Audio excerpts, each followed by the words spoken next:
क्या होगा अगर मैं आपसे कहूँ कि आपकी मृत्यु के बाद पहले 24 घंटे आपकी आत्मा सब कुछ देखती है, अपना शरीर, अपने रोते हुए अपनी चिता, लेकिन कोई आपको देख नहीं पाता।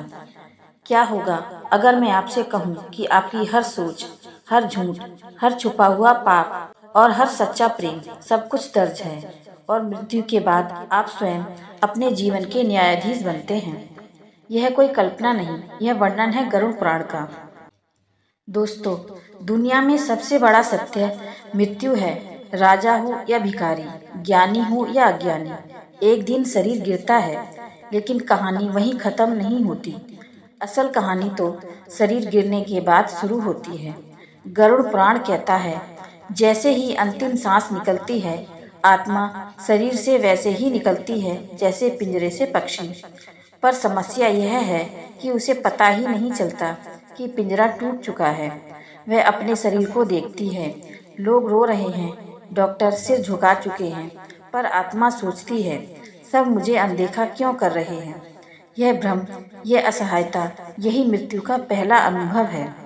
गरुड़ पुराण के अनुसार मृत्यु के बाद आत्मा को तुरंत नहीं ले जाया जाता, उसे वहीं रोका जाता है जहां उसका अंतिम संस्कार है। क्यों?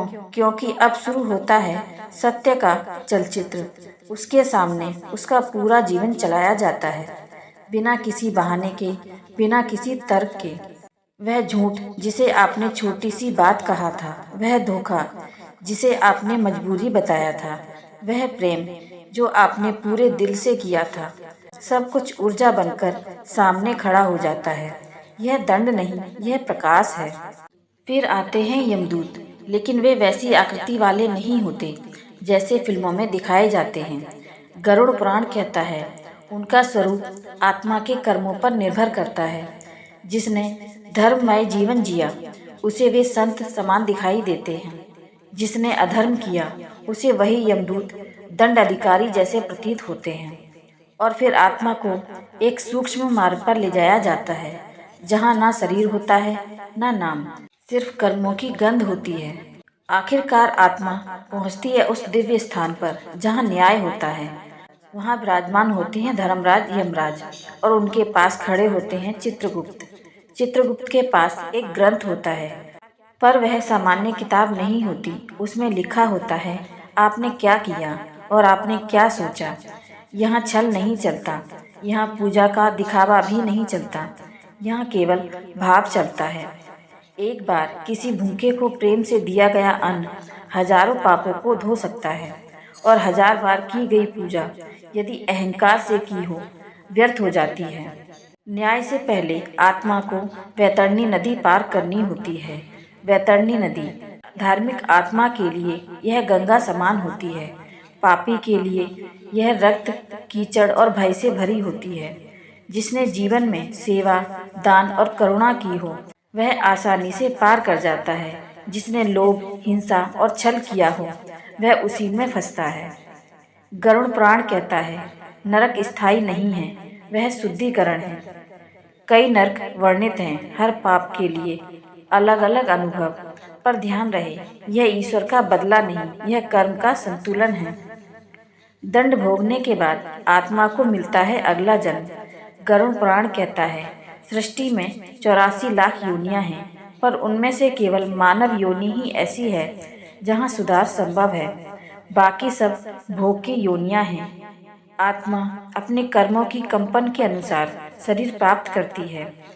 जिसने जीवन भर क्रूरता की हो, उसे हिंसक पशु का जन्म मिलता है।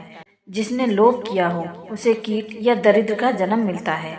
जिसने अपमान किया हो, अगले जन्म में वही पीड़ा उसे मिलती है। यह दंड नहीं, यह सीख है। गरुड़ पुराण का सबसे रहस्यमय वर्णन है गर्भ का। कहा गया है, गर्भ में आत्मा पूर्ण चेतन होती है। वह जानती है क्यों जन्म ले रही है, किस घर में जा रही है, कौन उसका पिता होगा, कौन उसकी परीक्षा। जन्म से ठीक पहले आत्मा ईश्वर से वचन लेती है, इस बार मैं तुम्हें नहीं भूलूंगा। लेकिन जैसे ही जन्म होता है, माया का आवरण गिर जाता है और वह वादा भूल जाता है। कुछ लोग अमीर क्यों, कुछ जन्म से ही पीड़ित क्यों, कुछ बाल्यकाल में ही अनाथ क्यों। गरुड़ पुराण कहता है, यह संयोग नहीं, यह संस्कार है। जिसे तुम दुर्भाग्य कहते हो, वह आत्मा की अधूरी शिक्षा है। अब सबसे बड़ा प्रश्न, क्या इस चक्र से मुक्ति संभव है? गरुड़ पुराण कहता है, हाँ, मोक्ष केवल मृत्यु से बचना नहीं, यह मैं से मुक्त होना है। 3 मार्ग बताए गए हैं। पहला है ज्ञान, मैं शरीर नहीं चेतना हूँ। दूसरा है भक्ति, मैं नहीं तू ही तू। तीसरा है कर्म, हर कर्म ईश्वर को अर्पित करो। जब ये तीनों मिलते हैं तब मृत्यु भी आत्मा को रोक नहीं पाती। ऐसी आत्मा के लिए न यमदूत आते हैं, न वैतरणी नदी पार करनी होती है, वह सीधे परम प्रकाश में विलीन हो जाती है।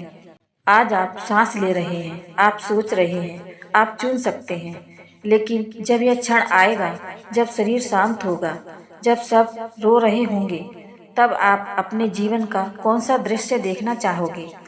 वह जहां आपने किसी को रुलाया था, या वह जहां आपने किसी को बचाया था? याद रखिए, मृत्यु निश्चित है, पर अगला पड़ाव आज के कर्म तय करेंगे। तो बताइए, अगर आज आपकी अंतिम रात हो तो क्या आप शांति से सो पाएंगे? दोस्तों, गरुड़ पुराण डराने के लिए नहीं, हमें चेतावनी देने के लिए है। अगर आज की बातें आपके दिल तक पहुंची हों तो इसे अपने तक ना रखिए, अपने दोस्तों और परिवार वालों के साथ शेयर कीजिए और कमेंट में लिखिए, मैं अपने कर्म सुधारूंगा। आप सुन रहे थे द डिवाइन स्केल। मिलते हैं अगली वीडियो में एक नए रहस्य और नई कहानी के साथ। हर हर महादेव।